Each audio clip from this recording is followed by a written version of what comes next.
Excuse me ma'am, আপনার পাটা একটু সরাবেন? কেন, তুই কি এখানে বসবি? না, আমি বসবো না, তবে আপনি যেই ব্যাগের উপর পাটা দিয়ে রেখেছেন না, সেই ব্যাগটা আমার। ও আচ্ছা, এটা তোর ব্যাগ? আমি তো ভেবেছিলাম কোনো ময়লার ব্যাগ। আপনি ভারী অসভ্য তো। যখন আমি বললাম ব্যাগটা আমার, আপনি আপনার যে পাটা দিয়ে রেখেছেন সেটা না সরিয়ে আরেকটা পা তুলে দিলেন ব্যাগের উপরে। এই শোন, এই ব্যাগটা যদি তোর কাছে মূল্যবান হতো না, তাহলে এভাবে নিচে ফেলে না রাখে তোর কাছেই রাখতো। আমি ব্যাগটা এখানে ফেলে রাখিনি, ব্যাগটা এই টেবিলের উপর ছিল, কিন্তু ব্যাগটা কি করে নিচে পড়লো সেটা আমি নিজেও জানি না।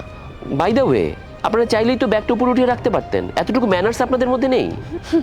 শোন কি বলছে, আমাদের নাকি ম্যানার্স নেই, আমাদেরকে ম্যানার্স শেখাচ্ছে। ঠিকই তো বলেছিস। আরে ভাই, তুই এত কথা বলছিস কেন? ব্যাগটা যদি তোর হয় তুলে নিয়ে এখান থেকে চলে যা না।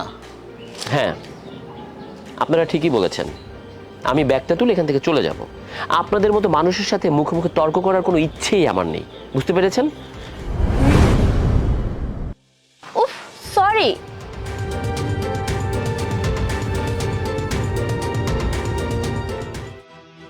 ভাইয়া, স্যারের সাথে আমার মিটিংটা কখন হবে? স্যার একটু বিজি আছে, ফ্রি হলে জানাবো।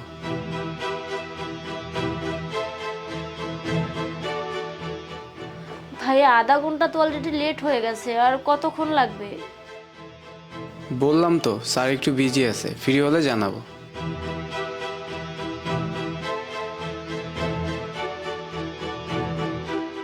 ভাইয়া, স্যার কি এখনো ফ্রি হননি?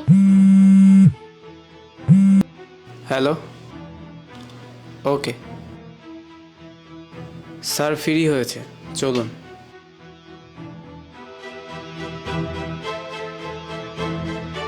কি ব্যাপার, লিফট কাজ করছে না কেন? আসলে এই লিফট তো স্টাফদের জন্য, কাজ ছাড়া চলে না। তো এখন আমি কিভাবে যাব? আপনি সিঁড়ি দিয়ে যাবেন। হোয়াট, শিয়ারে দিয়ে যাব? আচ্ছা, কয়তলায়? 24 তলা। ও মাই গড, এত উপরে কি হেঁটে ওঠা যাবে? আপনারা কি পাগল হয়ে গেছেন? কিছু তো করার নাই, আপনার যদি চাকরির ইন্টারভিউ দিতে হয় তাহলে সিঁড়ি দিয়েই যেতে হবে। ওকে ফাইন, আমি হেঁটেই যাচ্ছি, তবে আপনাকে আমি দেখে নিব।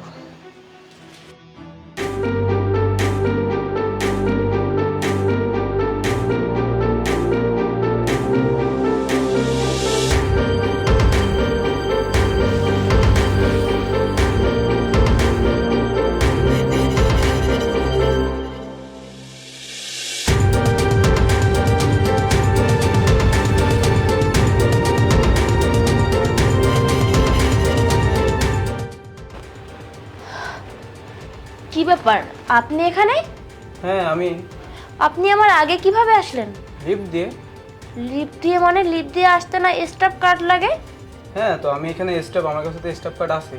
ও মাই গড, এটা আপনি আমাকে আগে বলবেন না? আপনি যদি আমাকে আগে বলতেন তাহলে তো আমি আপনার সাথে আসতে পারতাম। আপনি তো আমাকে কিছু বলেননি। আচ্ছা ঠিক আছে, স্যারের অফিস কোনটা? এই যে এখানে সাইডে। আচ্ছা,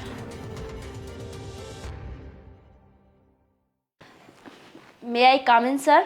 ইন্টারভিউ দেওয়ার জন্য আপনি অনেক লেট করে ফেলেছেন, আরো আগে আপনার এখানে আসা উচিত ছিল। আই এম সরি স্যার, আসলে আমি ইচ্ছা করে লেট করিনি, আমি অনেক আগেই এসেছি।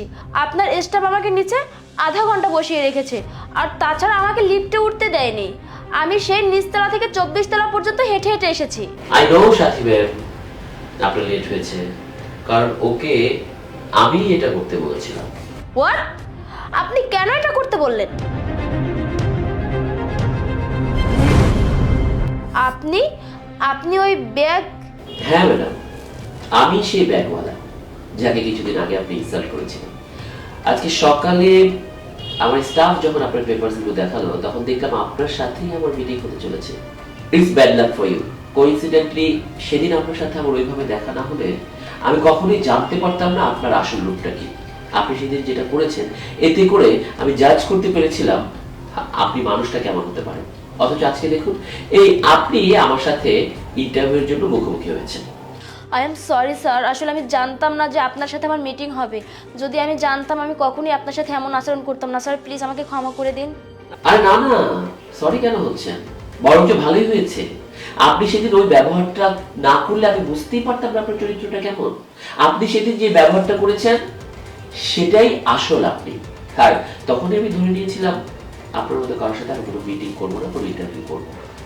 স্যার আমি নিজেই স্বীকার করছি যে আমার ভুল হয়েছে। আমি আপনাকে কথা দিচ্ছি এমন ভুল আর আমি কখনো করব না। Sorry, I am extremely sorry miss সাথী। আপনার সাথে কোনো মিটিং বা ইন্টারভিউ আমি করবো না, কারণ আপনার মতো কোনো মানুষকে এই কোম্পানিতে চাকরি দেয়া বা মিটিং করা তো দূরে থাক, এই কোম্পানিতে সাময়িক সময়ের জন্য আমি দাঁড়াতেও দেব না, কারণ আপনি আমার কোম্পানির ক্ষতিই করবেন। তাই বেরিয়ে যান। প্লিজ স্যার এই মিটিংটা স্টার্ট করুন, নয়তো আমার অনেক লস হয়ে যাবে। প্লিজ আমি আপনার কাছে হাত জোর করে রিকোয়েস্ট করছি। হোক হোক আপনার লস, অন্তত এতে করেও যদি আপনার চরিত্রে আপনার আচরণগত কোনো পরিবর্তন আসে। তাই আজকে আপনার সাথে আমার কোনো মিটিং হচ্ছে না, কারণ টাইম ইজ ওভার, এবং ভবিষ্যতেও আপনার সাথে আমার কোনো মিটিং হবে না। You should leave now. Sir sorry sir, please. I said you should leave now.